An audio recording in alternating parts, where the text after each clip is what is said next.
This channel does not promote any violent, harmful, or illegal activities. All content provided by this channel is meant for an educational purpose only.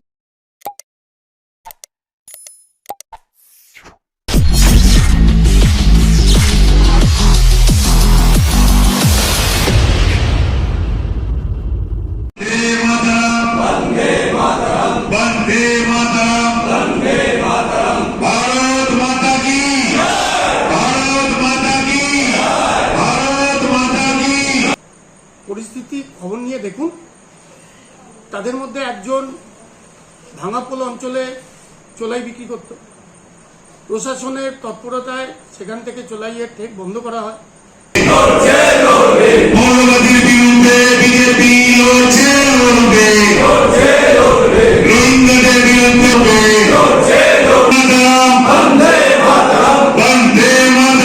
পরবর্তীতে তাকে এখন দেখতে পাবেন ৩ নম্বর gate আশপাশ অঞ্চলে সাতটার প্যাট কাটে এবং আরো বিভিন্ন দুষ্কর্ম কাজে এরা লিপ্ত। মাঝে মাঝে প্রশাসনের তরফ থেকে এদেরকে তুলে নিয়ে যায়, আবার হয়তো জামিন টামিন পেয়ে আসে।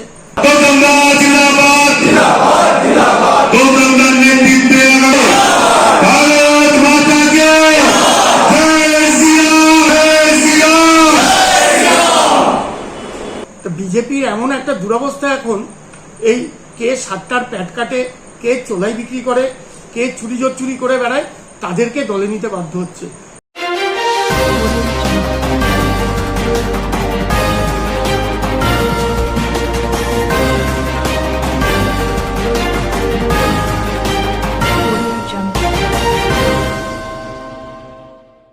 চুঁচুড়ায় তৃণমূল ও সিপিআইএম ছেড়ে বিজেপিতে যোগদান, কটাক্ষে মুখর তৃণমূল।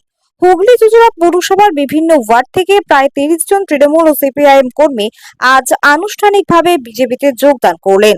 হুগলি সাংগঠনিক বিজেপির জেলা কার্যালয়ে এই যোগদান অনুষ্ঠানে উপস্থিত ছিলেন হুগলি জেলা বিজেপি সভাপতি গৌতম চ্যাটার্জি।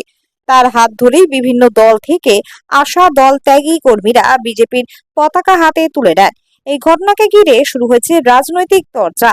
তৃণমূল কংগ্রেসের পক্ষ থেকে কটাক্ষ ছুড়ে দিয়েছেন জনপ্রতিনিধি নির্মল চক্রবর্তী। তিনি বলেন, এই যোগদানকারীদের বেশিরভাগই আমাদের তৃণমূল কংগ্রেসের সক্রিয় কর্মী নন। আমি খোঁজ নিয়ে দেখেছি, এদের অনেকের সঙ্গে দলের কোনো সম্পর্কই নেই। এমনকি এদের মধ্যে কয়েকজন কিছুদিন আগেই পুলিশ অপকর্মের অভিযোগে গ্রেপ্তার করেছিল। এখন তারাই বিজেপিতে গিয়ে নিজেদের পরিচয় বদলাতে চাইছে। উল্লেখযোগ্য যে সদ্য সমাপ্ত লোকসভা নির্বাচনে হুগলি চুঁচুড়া পৌরসভার 8 নম্বর ওয়ার্ডে তৃণমূল কিছুটা ব্যাকফুটে ছিল। এই প্রসঙ্গে ওই ওয়ার্ডের জনপ্রতিনিধি নির্মল চক্রবর্তী বলেন, আমরা অতীতেও এই ওয়ার্ডে কিছুটা ব্যতিক্রমী ফল করেছিলাম, তবে পরবর্তী সময় পৌরসভা ও বিধানসভা নির্বাচনে মানুষের আশীর্বাদে আমরা জয়ী হয়েছি। ভবিষ্যতেও বিশেষ আগামী দিন বিধানসভা নির্বাচনে আমরা এই ওয়ার্ড থেকে তৃণমূল প্রার্থীকেই জয়ী করব। এটাই মানুষের আস্থা এবং অতীত ফলাফলে তার প্রমাণ রয়েছে। রাজনৈতিক মহলের মতে লোকসভা পরবর্তী সময়ে রাজনৈতিক দল বদল ও যোগদানের এই প্রবণতা আগামী নির্বাচনে গুরুত্বপূর্ণ প্রভাব ফেলতে পারে। চুঁচুড়া থেকে আদির রিপোর্ট, আমার কলকাতা নিউজ।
হ্যাঁ দাদা, বিগত দিনে কি দল করতেন আপনি?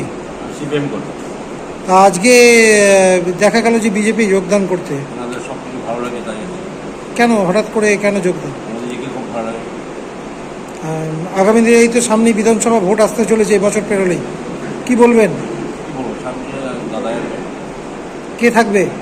দাদা ওই হ্যাঁ দাদা, দেখা গেল আজকে বিজেপিতে অংশগ্রহণ করতে, যোগদান করতে। বিগত দিনে কি দল করতেন আপনি?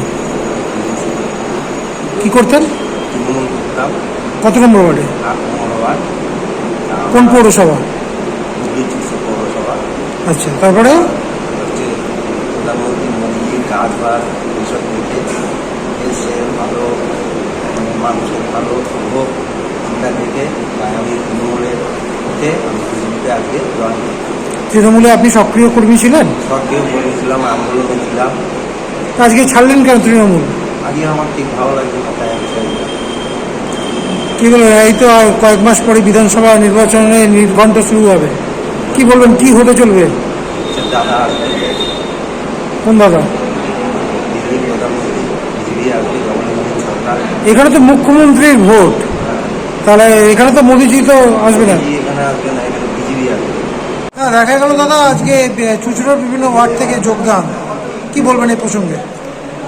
আমাদের হুগলি মণ্ডলের সভাপতি ভাই তপনের নেতৃত্বে আজকে হুগলি যে আমাদের মণ্ডল আছে, চুঁচুড়া মণ্ডল 2, তার 2-4টি ওয়ার্ড থেকে প্রায় 30 জন মতো আমাদের কর্মী ভাই আজকে ভারতীয় জনতা পার্টিতে যোগদান করলো। আজকে তৃণমূলের চতুর্দিকে যে অবস্থা, যা দুর্নীতি, সেই দুর্নীতির প্রতি মানুষের আজকে আর আস্থা নেই। তৃণমূলের ওপর আস্থা প্রত্যেকটা মানুষেরই চলে গেছে। সেই জন্য সত্যি করে নিজেদের নিরাপত্তার জন্য, নিজের পরিবারের রক্ষার জন্য, আগামী দিনের প্রজন্মকে রক্ষা করার জন্য, আমাদের মা বোনেদের সম্মান দেওয়ার জন্য, বেকার ছেলে মেয়েদের হাতে চাকরির জন্য, আজকে প্রত্যেকে যাতে দুবেলা দুমুঠো খেতে পারে তার জন্য আজকে নরেন্দ্র মোদীজি যে প্রাণপণ পরিশ্রম চালাচ্ছেন এবং আমাদের ভারতবর্ষের অন্যান্য রাজ্যে যেভাবে আজকে ভারতীয় জনতা পার্টি আজকে মানুষের সেবায় আত্মনিয়োগ করেছে, তা সেইভাবে যদি আমরা বাংলাকেও চালাতে পারি এবং ভারতীয় জনতা পার্টি যাতে ক্ষমতায় আসতে পারে 2026-এ নির্বাচনে, আমরা যদি ভারতীয় জনতা পার্টিকে আমরা যদি আবার প্রতিষ্ঠা করতে পারি, তাহলে আমরা আশা করি এখানে সোনার বাংলা ফলাবো এবং তার জন্য আমার সমস্ত ভাইরা আজকে আমাদের সাথে হাত ফেরালো। আগামী দিনে আমরা একসাথে চলবো, এই পরিকল্পনা নিয়ে, আজকের এই সংকল্প নিয়ে আমাদের যাত্রা শুরু। কতজন যোগদান করলো আজকে? 30 জন মতো যোগ। কোন দল থেকে বা কিছু? তৃণমূল আছে, সিপিএম আছে, বিভিন্ন দল আছে। কোন কোন ওয়ার্ড গেছে থেকে এসছে? মোটামুটি 8 নম্বর, 7 নম্বর, 15, 10। এই বিগত লোকসভাতে তো বিভিন্ন ওয়ার্ডে বিজেপি যথেষ্ট বৃদ্ধি করেছিল ভোট সংখ্যা, এবারে কি মনে করছেন বিধানসভায়? আমরা জিতবো। চুঁচুড়া বিধানসভা তো আমাদের মানুষ তো আমাদের ভোট দেয়, আর আমাদের উপর সম্পূর্ণ আস্থা আছে এবং আমরাও আশা করছি 2026-এর নির্বাচনে আমরা মানুষের আশীর্বাদ পাবো। হ্যাঁ দাদা, আজকে দেখা গেল যে আপনার ওয়ার্ডের কিছু তৃণমূল কর্মী এবং সিপিএমের কিছু কর্মীকে আজকে বিজেপিতে অংশগ্রহণ করতে, কি বলবেন সে বিষয়ে? দেখুন, আপনার কাছে তো শুনলাম, শোনার পর আপনি বলার পর খবর নিয়ে যা দেখতে পেলাম, এদের আমি অন্তত যতদিন আমি 2016 সাল থেকে 16 সালের ডিসেম্বরের পর থেকে ওয়ার্ডের দায়িত্ব, ওয়ার্ডের প্রেসিডেন্ট তৃণমূল কংগ্রেসের মাদারে, পরবর্তীতে আমি জনপ্রতিনিধি এই ওয়ার্ডের। যাদের কথা আপনি বললেন বা যা আমি খবর নিয়ে দেখলাম, এদেরকে আমরা কোনোদিনও সক্রিয়ভাবে দলের আমার সময়কাল থেকে দেখিনি কখনো, ঠিক আছে। আর বাকি যা বলছেন, পরিস্থিতি খবর নিয়ে দেখুন। তাদের মধ্যে একজন ভাঙাপোল অঞ্চলে চোলাই বিক্রি করত, প্রশাসনের তৎপরতায় সেখান থেকে চোলাইয়ের ঠেক বন্ধ করা হয়। পরবর্তীতে তাকে এখন দেখতে পাবেন 3 নম্বর গেট আশপাশ অঞ্চলে সাতটার প্যাট কাটে এবং আরও বিভিন্ন দুষ্কর্ম কাজে এরা লিপ্ত। মাঝে মাঝে প্রশাসনের তরফ থেকে এদেরকে তুলে নিয়ে যায়, আবার হয়তো জামিন টামিন পেয়ে আসে। তো বিজেপির এমন একটা দুরবস্থা এখন, এই কে সাতটার প্যাট কাটে, কে চোলাই বিক্রি করে, কে চুরি করে বেড়ায়, তাদেরকে দলে নিতে বাধ্য হচ্ছে। সাধারণ মানুষ, ভালো মানুষ এদের সঙ্গে নেই বিজেপির সাথে।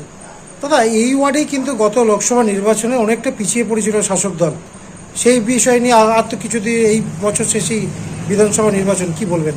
দেখুন, 2019-এর লোকসভা ইলেকশনের পরেও আমরা দেখতে পাই ভোট গণনার পর আমার ওয়ার্ডে আমরা প্রায় 1000-এর উপর ভোটে পিছিয়েছিলাম।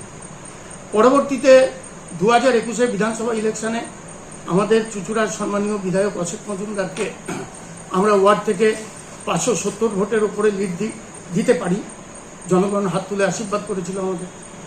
পরবর্তীতে 2022-এ আমার এই যে ওয়ার্ডের পৌর নির্বাচন, তাতে সাধারণ মানুষ আমাদেরকে হাত তুলে আশীর্বাদ করেন, মমতা বন্দ্যোপাধ্যায়ের উপর আস্থা রাখেন এবং আমরা এই ভোট থেকে 1152 ভোটের লিড পাই। সাময়িক হয়তো কোনো সমস্যার কারণে বা যে কারণেই হোক আমাদের চুঁচুড়া বিধানসভায় আমরা খানিকটা পিছিয়ে পড়েছি। সেরকম আমার ওয়ার্ডেও প্রায় 720 মতো ভোটে আমরা পিছিয়ে আছি। নিশ্চিন্তে থাকুন, মানুষের আজকেও যা সারা বাংলা জুড়ে দেখলেন মানুষের জনস্রোত, 21শে জুলাইও দেখতে পাবেন। আগামী দিনেও 2026-এর ইলেকশন আসছে, আমার ওয়ার্ড থেকে নিশ্চিন্তে থাকুন আমরা প্রায় 1800 ভোটের ওপর লিড পাবো।